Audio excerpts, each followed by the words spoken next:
C'est une utilisation régulière et permanente dans la médecine traditionnelle africaine en général et au Togo en particulier. Les plantes médicinales gardent toute leur importance dans le traitement de plusieurs pathologies, aussi prises en charge par la médecine conventionnelle.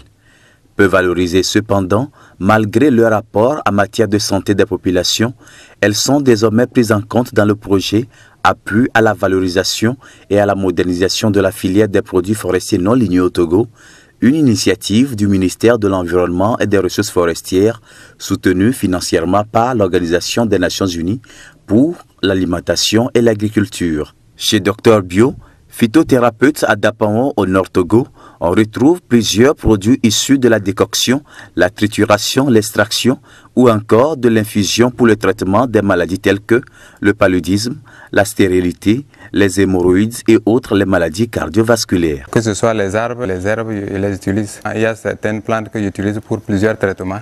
Il y a d'autres plantes également que j'utilise uniquement pour des traitements spécifiques. Les mêmes pathologies sont traitées au centre Sermetra du tradipraticien Boutou Tchakondo, basé à Sokodé. Nous avons souvent des rencontres avec l'Esteba. Nous sommes arrivés à comprendre que la dose adulte, la dose enfant, c'est un peu différent. La médecine traditionnelle, si elle est reconnue par le nouveau Code de la santé publique du Togo de 2009, n'a cependant pas encore de test d'application réglementant le secteur malgré les arrêtés pris en 2009 dans la politique nationale de la médecine traditionnelle en reconnaissance aux praticiens du secteur.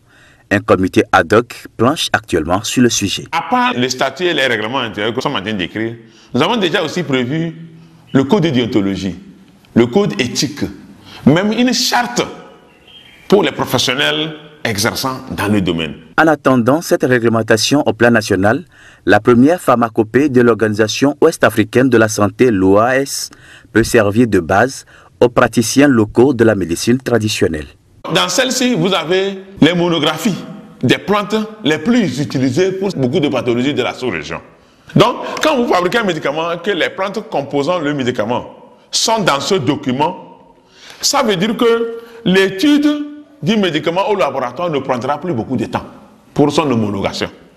Parce que les plantes que vous utilisez pour produire sont déjà connues des scientifiques. La phytothérapie est très répandue au Togo, rien qu'à voir le nombre considérable d'acteurs dans le milieu.